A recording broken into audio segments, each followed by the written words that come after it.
রোজা অবস্থায় কি থুতু ফেলতে হবে? যখন মুখে পানি নিয়ে কুলি বা গার্গল করি, বিশেষ করে ওযুর সময় কি এটা করতে হবে? সাধারণত যারা রোজা রাখে তাদের অনেকেই ভাবে যে যখন আপনি পানি দিয়ে গার্গল করছেন অথবা মুখে পানি নিয়ে কুলি করছেন তখন থুতু ফেলতে হবে, তা না হলে কিছু পানি পেটে চলে যাবে।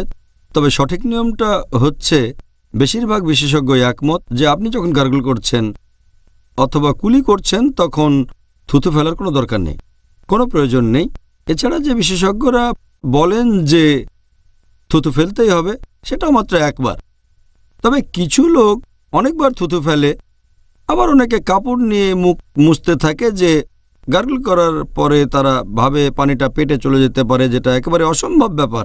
আর আমরা যদি নবী মুহাম্মদ সাল্লাল্লাহু সাল্লামের জীবন কাহিনী ভালো করে দেখি, সাহাবীগণের জীবনী দেখি, অনেক সময় তারা পানি খেয়েছেন ফজরের নামাজের ঠিক আগে, তারপর রোজা রাখবেন, যখন ফজরের আজান শুনলেন তখন বন্ধ করলেন। কিন্তু এরকম কখনো শুনিনি যে একজন সাহাবী পানি মুখে নিয়ে আবার ফেলে দিয়েছেন।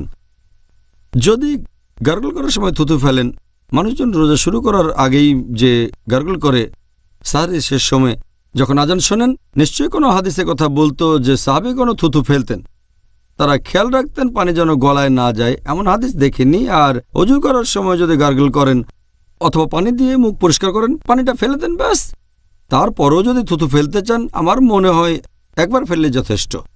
থুতু যদি বারবার ফেলতেই থাকেন তাহলে এক পর্যায়ে মুখ শুকিয়ে যাবে। মুখের এই থুতুর বেশিরভাগ অংশই হচ্ছে লালা, আপনার এত কষ্ট করার কোনো প্রয়োজন নেই।